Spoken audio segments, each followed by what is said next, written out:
All eyes are on Nvidia right now. They just did a press conference at GTC 2024. This video already has 27 million views, partially just because of how valuable the company is as a whole, but also because they're doing really, really cool stuff. This is the most advanced GPU in the world, at least for AI, and this guy is called Hopper, up against what they're just about to release, which is called Blackwell, their latest giant GPU that is going to be going in data centers. And the data centers that they're producing are insane. There's like these giant racks full of so many GPUs having so much memory bandwidth. It is insane what Nvidia is doing right now, and they're untouchable in terms of the computing space. But this is why Nvidia doesn't care about you anymore. People think we make GPUs, and we do, but GPUs don't look the way they used to.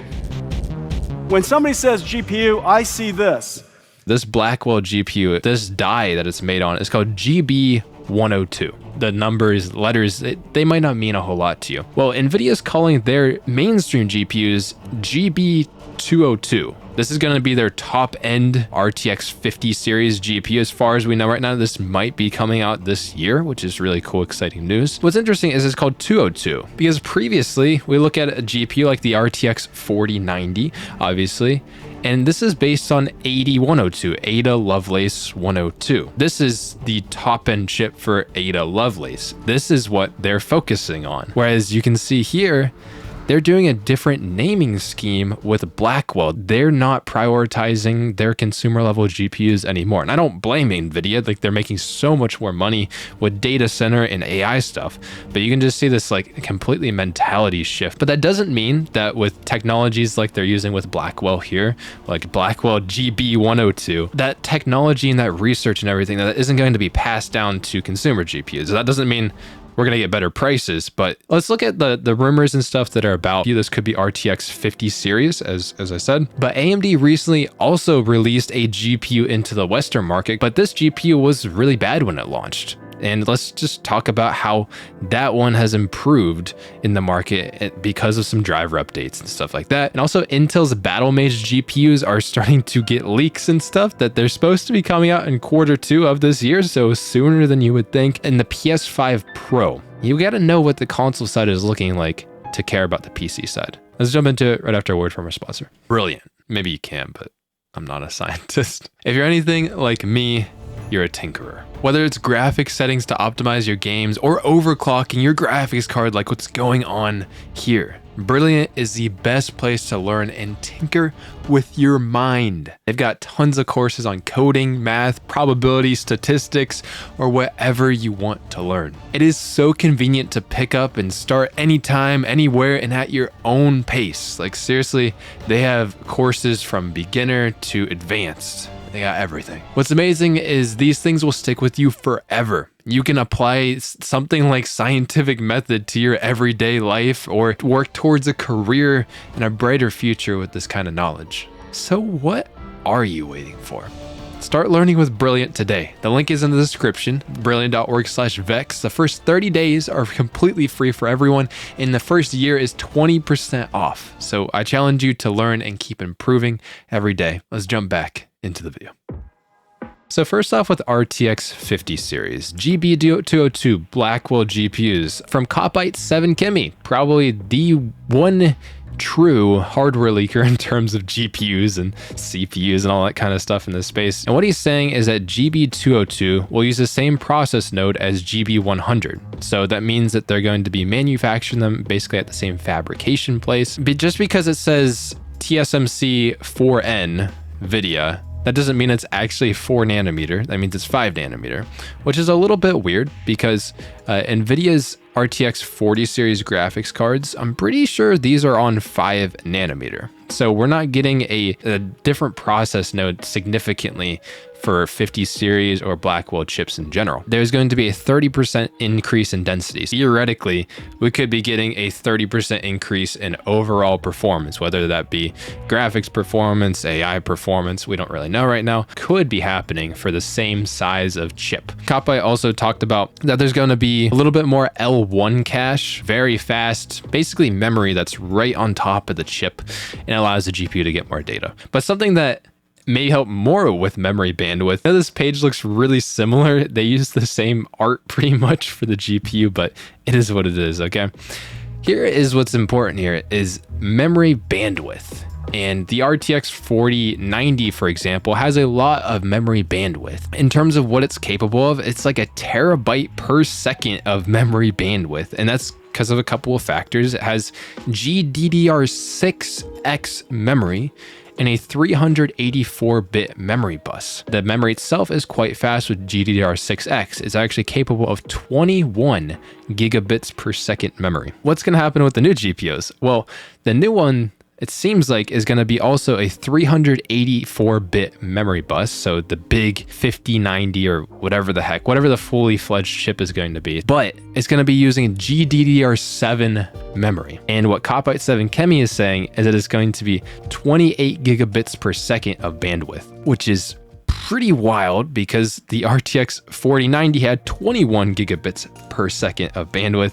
Now this one is going to have 28 gigabits per second. Can translate to these numbers here. Now, videocards.com, they do provide a nice chart for us. And if we're on a 384-bit bus, that means that the potential bandwidth could be like 1.34 gigabytes per second with GDDR7 memory with a 384-bit bus. Now, how do you end up with a 384-bit bus? Well, it's kind of interesting. So let's look at the 4090, for example. Let's just look at this. This is it torn down and everything. Here's the big chip, 8102. That's a 4090. And you can see that these are the memory chips going around the GPU here. And if you count them, you can count 1, 2, 3, 4, 5, 6, 7, 8, 9, 10, 11, 12. And it has 24 gigabytes of VRAM. So each of these memory chips are 2 gigabytes each. Each of these chips is able to provide 32 bits of memory bus width. So each one of these 32 bits, 12 times 32 is 384 bit bus width. So that's how we end up with this number here. But what I'm really interested in is if for whatever reason, Nvidia, what if they went up to a 512-bit bus? Well, that would mean that we need 16 memory chips on there. And if we look at like the 5090, for example, here, let's go back to the PCB, where are they gonna put them? So if we look at this giant die, there's already squeezing in 12 chips around this thing. I'm assuming the new memory chips are gonna be about the same size. If you look at these in proportion to an actual card and stuff, these aren't that big of memory chips, they're quite small. I could maybe see like down here that we could squeeze in like 3 more, maybe 2 more. But then if the chip were for some reason a little bit wider, then maybe they could get 512-bit bus and they could put in another chip here and another chip down here somewhere. And we'd end up with 4 and 4 on the top and bottom. And that could give you 16 chips around to make a 512-bit bus. But we could also see that, like, what that could translate to, because it could go from 1340 gigabytes per second. That's an insane amount of transfer speed, up to almost 1800 gigabytes per second. We're talking gigabytes. Like if you reference this to like say gigabit internet is only 125 megabytes per second. Megabytes. This would be like 1.8 million megabytes per second.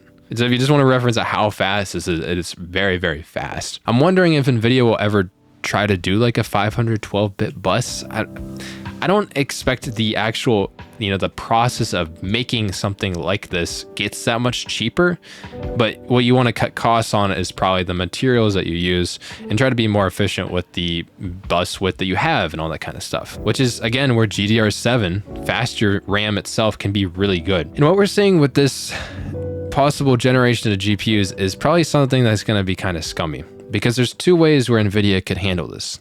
They could just give us straight up more memory bandwidth, which would be awesome. Or based on Nvidia probably wanting to save costs on making consumer level GPUs, I could see another route where they could be taking this. Now, what we're seeing is with GDDR7, there could be a way to make a 3 gigabyte memory module. When we looked at the 4090 here, these are 2 gigabyte on GDDR6. Let's say like a 128-bit GPU. This would be something like the 4060 or 4060 Ti at RX 7600. These are 8 gigabyte GPUs. And because we have 2 gigabyte memory modules right now, these could be 8 gigabyte cards, because 32 bits per module means we get 128 bit across 4 of them. And this generation, what we could see, because we could have 3 GB modules on them, that those GPUs could be 12 GB GPUs. So we could end up getting a smaller memory bus width with more VRAM, but it's going to be maybe a little bit faster VRAM, like say 450 gigabytes per second, because it's GDDR7, it's a little bit faster and stuff. Overall, it's a good thing. It is going to be advancing. It's going to, as long as GDDR7 is around the same price of GDDR6, to some degree. I'm not sure if it will be. We could see reduced prices. Will we ever see those type of things passed down to us? I don't know. It would technically, if GDDR7 costs about the same, they could use less bus width, make less chips, and we could get more VRAM that's the same or faster speed for like less money. Technically, that would be the best thing, and GDDR7 could be awesome because VRAM in general right now is just a very hot topic of discussion. Like, we've seen so many 8 GB cards. We need something that has more VRAM at a cheaper price. Will we get that? It's looking like we could. There's also some rumors too about like what is next for GDDR7 RAM, because right now it's in its early stages. If you think about the 28 gigabits per second versus 21 gigabits per second on GDDR6, that's not actually that impressive. It's only like 30% faster or something like that. For all the time that GDDR7's been in the oven, just think RTX 2000 series and RX 5000 series GPUs both used GDDR6 memory back in 2018. But what it's saying is that Samsung is apparently trying to get to 32 gigabits per second and maybe further than that. And we see another company that makes memory, SK Hynix, is also rumoring that they're trying to get their GDDR7 up to 40 gigabits per second. We'll see how that goes, but it seems like GDDR7, kind of like how GDDR6 was, over the lifespan of the memory and stuff, it's only going to get faster and more reliable over time. But speaking of other Nvidia GPUs, this is something. Nvidia's doing some weird shit, as they like to do, preparing new RTX-40 variants. This is odd. Let me explain. We've been talking about the die size of the GPUs a lot. Well, this applies to all the other chips too. So like the RTX 4070 is usually on AD104. That, say like a 4070 now is going to be on AD103. Now, usually the smaller the number, actually the bigger the GPU die. The more transistors are on it, the more powerful it can be. It's weird now that the 4070 might be on AD103, or like a 4060 Ti is normally on AD106, but it could be on AD104 now. Same with the 4060. It's on AD107, and it could be on the AD106 die now. Why the heck would they do this? It's not like the GPUs are going to be getting faster or anything like that. We're not getting an upgrade to the GPUs by having the same name. No, Nvidia wouldn't do that. What this basically is like these AD103 dies, say for the 4070. Nvidia has made some, and you don't get 100% yields on the GPUs. Say, oh, this AD103 GPU, well, this wasn't fast enough or not enough of it worked for a 4070 Ti or a 4080, which I'm pretty sure are both on AD103. We can't make it into one of those. We're just going to disable some of the cores on it, right?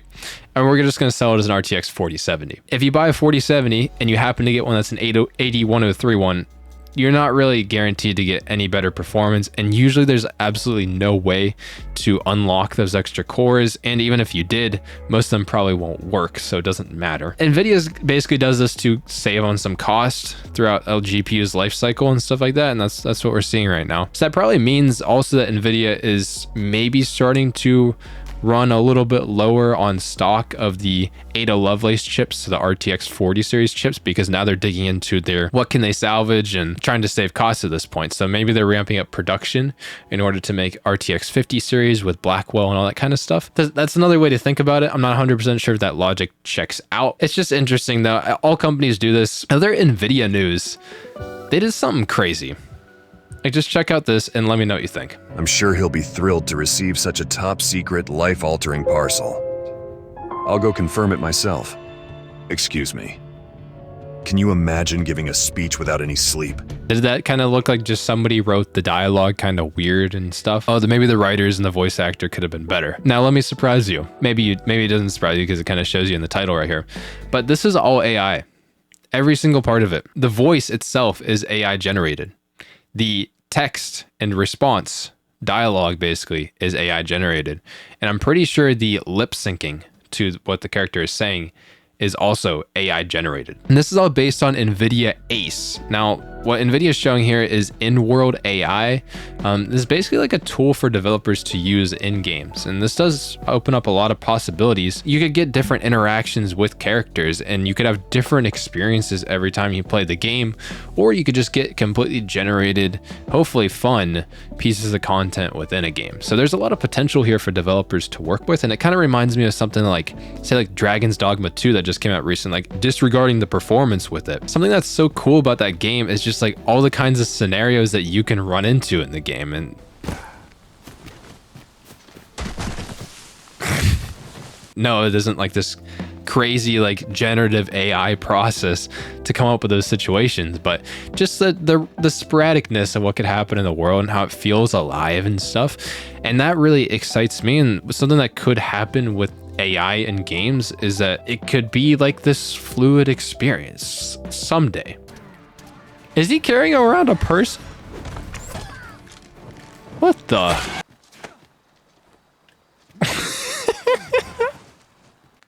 Oh,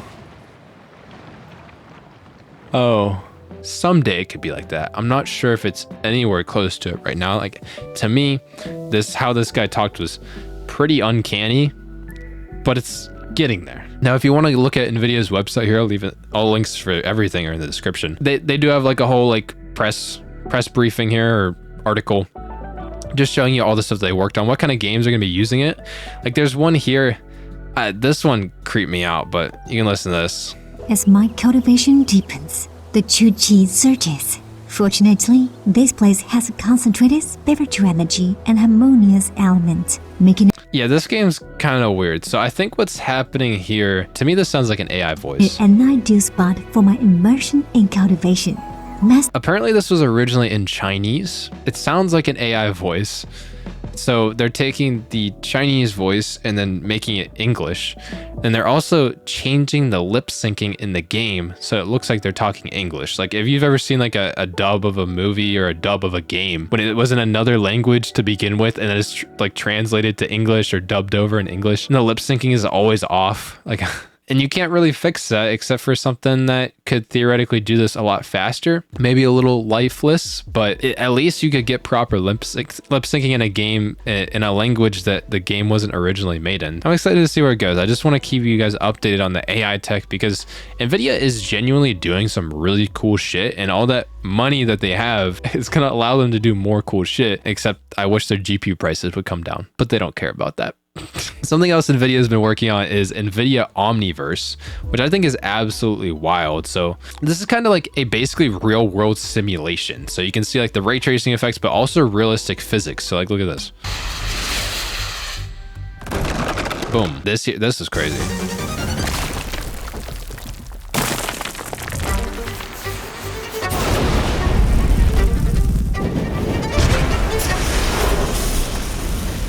Like, look at this cloth simulation. Cloth simulation is really hard to do.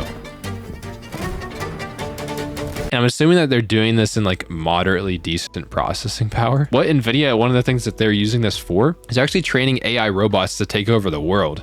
And what they're doing, instead of training these robots in real life to interact with things, is they basically made an entire physics environment inside of Nvidia Omniverse in order to teach the robots how to interact with the real world, but they're in a virtual world, and that's going to translate into the real world. It's wild. They learn to walk in Isaac Sim. It's cool. It's really cool, and it's insane what Nvidia's able to do right now. But yeah, just a reminder is like, just like look at the GPU names, man. Like, they're not focusing on gaming GPUs anymore. See, and it's kind of a shame to some degree that Nvidia doesn't care as much, because there's so many like cool things going on in Nvidia, say like Omniverse. This isn't really with gaming, but it could get passed on to gaming. And then like the Nvidia AI stuff, even though it's a little uncanny right now, it's only getting better and better. There's actually a lot of really cool people that work at Nvidia that care about gaming, but because of how booming the AI market is for the data center kind of stuff, they get held back by that kind of stuff. Obviously, Nvidia isn't going to prioritize gaming when they can make so much money somewhere else. But this is something I thought was wild. So there's this Twitter post from Tom's Hardware, right? And it said, rival firm says Nvidia's AI customers are scared to be seen courting other AI chip makers for fear of retaliatory shipment delays. That's a lot of mumbo jumbo, but basically what this is saying is Nvidia, yes, they're very powerful in AI and stuff like that, but what Nvidia is doing is kind of like anti-competitive processes. So if they hear like a company wants to buy AI chips from a different company, or they're thinking about it, what they're going to do is halt the sending chips to the original company, because if they're considering somebody else, then Nvidia is going to be like, oh, you can't have our chips yet, which is just like strong arming companies into using Nvidia because they need to get their processing done, and if they can't get their chips in time, then by the time they'd want to go to a different company, go like, I don't know, like AMD AI chips or something, when those start coming around, Nvidia just halts giving them chips, and now they can't work, and it basically threatens those companies that want to work on AI or whatever to just not be able to be profitable and all that kind of stuff, which I think is wild. And what's even more wild is Scott Herkelman. Basically, he was the leader, or the I don't even know what you call it, like the general manager of Radeon, like AMD's GPU division, but he's not that anymore. And I didn't know that this happened, but Scott Herkelman, this is him right here. You might notice him from a lot of the GPU announcements. Like he announced the RX 7900 XTX, the RX 6000 series, 5000 series. He's been around at AMD since like 2017, I'm pretty sure, leading Radeon. He's gone from AMD. I've been pretty happy with what AMD's been doing in terms of their stuff. They could probably be a little bit more competitive with pricing. I don't know why. If you know, let me know in the comments. But he actually, like, he's still active on Twitter. It's not like he died or something. What he said in response to this whole Nvidia restricting being anti-competitive and stuff like that, this happens more than you would expect. Nvidia does this with DC customers, OEMs, AIBs, press, and resellers. So basically anybody who is buying their GPUs. They learned from GPP, which is graphics partner program or something. This was a complete mess, a shit show, to not put it in writing. Basically, they don't want to tell people that they're doing this intentionally and sending GPUs to only people who want them and restraining ones from those who want to consider the competition. They are the GPU cartel, and they control all the supply. That's a bold claim. Nvidia is the GPU cartel. So it seems like at least Scott still likes AMD. It's just that Nvidia has so much market share. They have so much money and power in the GPU market right now that they do this kind of stuff. They control the supply, and they can control who gets the demand. But something about AMD GPUs. So as of recently, just released a GPU in North America, and this is called the RX 7900 GRE Golden Rabbit Edition. And the reason it's just being introduced into the Western market is because this was a China exclusive, and in some countries you could get it in a pre-built computer or something like that. I don't know, it's kind of weird. But basically we didn't see it here until recently. They launched it. This GPU launched, and honestly, it didn't look that good. So here is like Hardware Unbox's review, or re-review, because they actually had one before it got. They had the GRE here versus the RX 7800 XT. The GRE was only getting like 5% more performance at 1440p here than the 7800 XT. And if you look at the prices of these cards, the 7800 XT here is about $500. And then the 7900 GRE is actually about $550, and I'm pretty sure this right now has a promo code. Yeah, you can get another $10 off, so it's $540 right now. And to see performance that is so similar between these two GPUs, and it's only $50 difference, that's kind of bad. And we're kind of just like, why would you launch it? So there's this little chart here on videocards.com here. And you can see the 7900 GRE. It has so many more stream processors, which is basically the cores on AMD GPUs. That is like literally 25% more over that, maybe even close to 30%. And in sorts of compute units, so the entire units, literally 30% more compute units on this GPU. So logically speaking, it should be a lot faster than the RX 7800 XT, and it should only be $50 more. It should be a really good deal, but that's not what we see in the real world here. And it really comes down to, even though they have the same amount of VRAM, they're on the same memory bus width, that the memory bandwidth on the 7900 GRE is getting, like, it is just cutting it down. It is clamping on it, and it can't breathe. It doesn't have a fast enough RAM to get the performance that all of these extra cores need. The memory speed on the 7800 XT is actually 19.5 gigabits per second compared to 18 gigabits per second on the more expensive 7900 GRE. And that translates to quite a bit less memory bandwidth. So 576 gigabytes per second on the GRE versus 624 gigabytes per second on the 7800 XT. So what AMD did is actually released a driver that allows you to overclock the memory on the 900 GRE to improve this memory bandwidth here. And what a bunch of reviewers did, including Hardware Unboxed here, is went back and retested it real quick just to see if it improved things pretty greatly. It was at 110 FPS before, and then with that extra memory bandwidth from an overclock, it's at 118 FPS. But there's certain games where extra memory bandwidth really likes it. So say for example, Call of Duty Modern Warfare 3 from 155 FPS to 171 FPS on the benchmark here. What is that, like 10%? I don't know.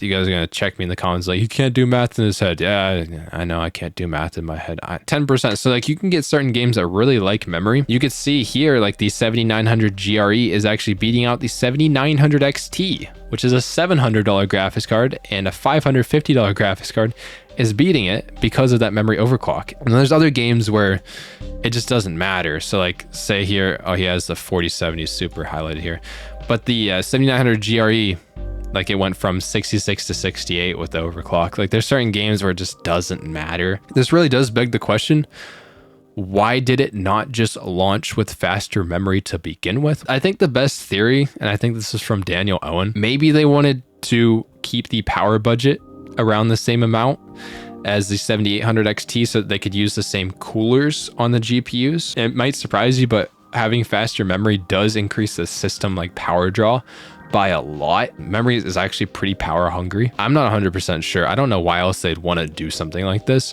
or why they even bothered to begin with. Maybe they didn't want the 7900 GRE to get too close to the 7900 XT. I don't know. There's tons of reasons why this could be the case. It is what it is. I wish they didn't launch it like that, but at least they give us the ability to overclock it, and we can get decent numbers now with it, even though it should have been different from the start. Now, another AMD news, AMD also makes CPUs. Whoa, didn't know that. AMD is still making AM4 processors. So AM4 as a motherboard platform came out in 2016 and it is now 2024.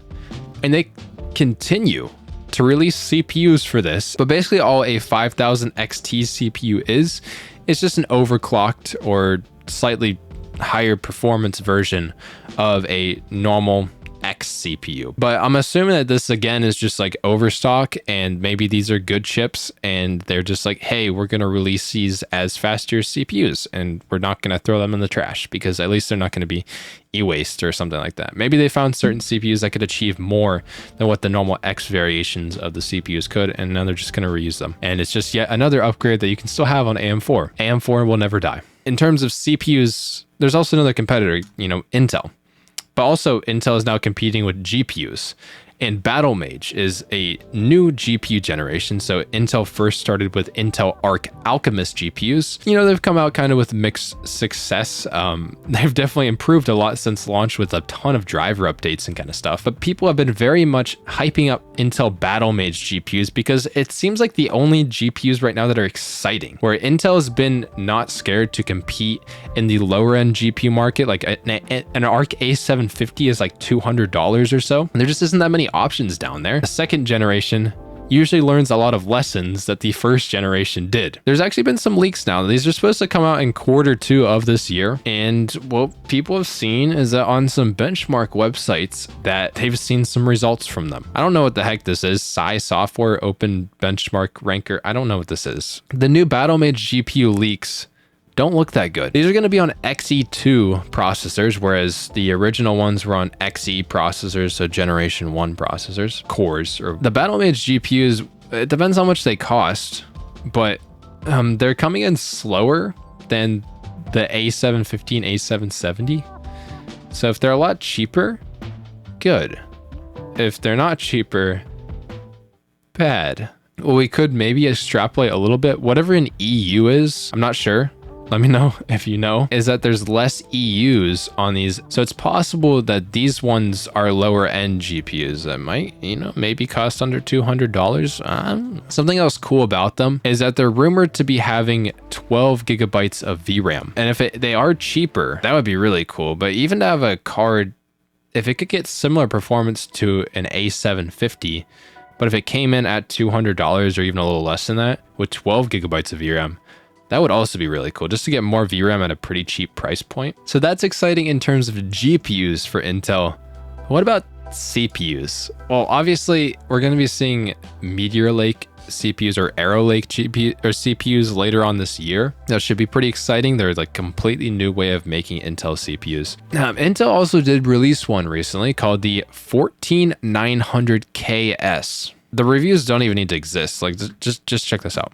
Oh, okay. Welcome back to Hardware Unboxed. Oh, they've announced the Core i9 14900KS. Yeah, the S stands for, dunno. I think it's very slightly faster. So basically, the 14900KS came out, and they already had a 14900K. Which was so weird because the 14900K was basically a 13900K, and they already had a 13900KS, and these are supposed to be their fastest processors, and they just like keep re-releasing them pretty much. And the 14900KS essentially is supposed to be about 200 megahertz faster at peak load than the 14900K. 200. So the 14900K is 6 gigahertz flat, and this is 6.2. What's funny about that is these CPUs run so damn hot that you can't even keep them at 6.2 gigahertz. Like, good luck with that. Good luck with it. You can't do it. Or are you going to put under liquid nitrogen? This is a weird thing from Intel. It's just like they keep releasing these CPUs trying to compete with AMD, and they continue to not be able to do that, basically. And then probably the most wild part is combining the two. So an Intel CPU and an Intel GPU, an Intel Arc GPU, right? We saw the first gaming handheld to have an Intel Arc GPU in it, and this is the MSI Claw. And this is an ETA Prime video. He compared the MSI Claw, which has an Intel Arc GPU on an Intel CPU, so like basically an APU, but for Intel. He compared it to the ROG Ally, which uses an AMD processor, the Z1 Extreme, to see Intel, which is known for drawing so much power on their CPUs, to be having a handheld device which needs to be power efficient. You don't think that those two really go together, but it is cool that Intel can make a GPU on a CPU and it does function. The thing is, it doesn't function that well. And he's got the ROG Ally on the left, the MSI Claw on the right. I'm gonna shrink my camera a little bit. And you can see here on this gaming handheld at 20 watt TDP, the ROG Ally, so these are drawing about the same amount of power, got 88 FPS at 720p low. And then the MSI Claw got 50 at the same amount of power. 30 watts, the ROG Ally got 97 FPS, and the MSI Claw got 60. So even when you up the power, maybe this Intel CPU would be more hungry for power or something. It still didn't catch up. Well, he tested in Shadow of the Tomb Raider as well. And at 20 watts, the ROG Ally got 59, MSI Claw got 38.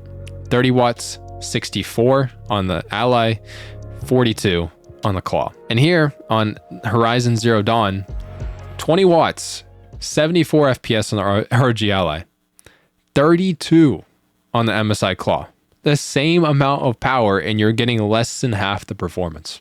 Or not exactly half the performance, sorry. So this could be a driver thing. The MSI Claw has 16 cores and 22 threads on it, right? Whereas the ROG Ally only has 8 cores.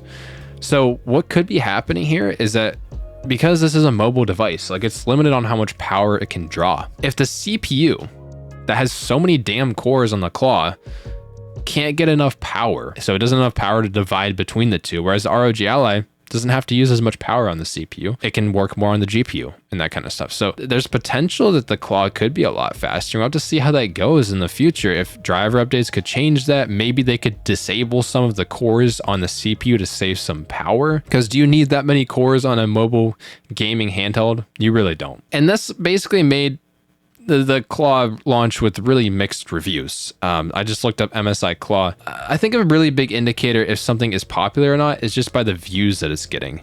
And the MSI Claw is not insane on views. Like the ROG Ally was very popular. It might have been marketed a little bit better and that kind of stuff, but the views on videos that are out aren't doing that well, like 100K views. But generally speaking, like almost 150K views, that's about as good as we're seeing for the MSI Claw. So just like, this is how much people actually care about it. I'm wondering if MSI was going to make a handheld and the only thing they had to stand it apart was that it had an Intel chip in it, and Intel also paid them to put Intel chips in their handheld so that Intel GPUs or APUs get more recognition and AMD doesn't just dominate this market. But at this current moment, I can't say, like, based off the performance and stuff, that I wouldn't choose the Claw. If I had to pick between the Ally and the Claw, I'm gonna pick the Ally every single time, even though I picked a Steam Deck and I have it sitting on my nightstand behind me. Last thing I want to talk about is the PS5 Pro. PS5 Pro. Now, I know we're PC gamers around here. Like, we don't care about consoles, but I think we need to know where consoles are at to gauge what we're going to be getting on PC too, because games are made for console primarily. Well, there's been some leaks about the PS5 Pro, and it is supposed to be coming out in the holiday season of 2024 here. So expect this coming out later. I don't know if this is just like some kind of render or this is actually what they're supposed to look like. If they do look like this, the PS5 Pro, that looks kind of badass. I'm not gonna lie. Like armored in some kind of way. You see these like little plates here. That looks kind of sick if that's what it would look like. And if it came in a black variation, and also the ads on this, okay. What the expected price for this console is going to be is probably around $500 to $550, because the PS5 right now is like $450. Digital Foundry, so you guys know these guys, they made a very cool video where they went in depth with all the leaks and everything and what to expect from the PlayStation 5 Pro, especially like with the GPU performance. So what rumors are saying is that could be like, I thought it was like up to like 50% faster in terms of the GPU performance, so graphics performance. But what's really weird is it's not going to be getting a new CPU, or at least not a new one in any major way. That sucks, because in a lot of games right now, it's starting to get CPU limited, like say in Dragon's Dogma, or in a lot of the Unreal Engine games too, are very CPU limiting. But this GPU is going to want more, like it's going to want to perform higher than that one, but it's going to be limited even more by the CPU, because the PS5 right now is getting limited by the CPU on it. I don't know how this is going to go. You would think they would need to upgrade the CPU at that point. Maybe what they could advertise is just higher resolutions and that kind of stuff. Something that's really interesting is the idea that this new PS5 Pro, with maybe certain cores that are on it that are AI focused, AI upscaling in games. What's really off about consoles right now is a lot of people talk about consoles like, I can get 4K 60 FPS on my console, why would I buy a PC? But what they don't know is that 4K is being upscaled from 900p or something. That's like ultra performance upscaling on PC, and most people on PC would say that looks like shit, but a lot of people on console say that, oh, that's fine. But the upscaling really ruins it, and the consoles, because they're not fast enough to really do 4K, that they have to upscale like crazy in order to do that. Even though, yes, this one is going to have faster GPU performance, which could definitely help with resolution scaling. What we could see is also better quality upscaling. So right now in a lot of games, they're not using that good of quality. It maybe is like FSR 2.0 upscaling on these consoles. They don't have access to things like DLSS or AMD chips. So what we're seeing is pretty low quality upscaling. And with AI upscaling, this could be a lot higher quality. I mean, we see things like DLSS upscaling, which uses AI, or Intel's XeSS upscaling, which also uses AI, and how much better they look compared to AMD's FSR. Now, I know I just made a video about FSR getting an upgrade. We'll have to see how that one goes. So the upscale that PlayStation is going to be using is called PlayStation Spectral Super Resolution. So PSSR. I'm wondering too, if this machine learning AI upscaling that we will be seeing on PS5 Pro, I'm wondering if that's going to make its way to PC. And we've seen rumors that, you know, AMD has been working on AI upscaling for PC. I'm wondering if this will turn into something that we can actually use at some point in time on AMD GPUs on PC. That's probably going to be the major upgrade on the PS5 Pro, is having higher quality upscaling, which will surprisingly, without people even knowing, probably make games look a lot better than than what they currently look like on PS5. But yeah, that's been about it for me. A lot of stuff about Nvidia today, but let me know what you guys think on all this kind of stuff. Do you care about Nvidia? Do they care about you? All right, this has been it for me. Hopefully you guys have a good one. I'm going to see you in the next video. Peace.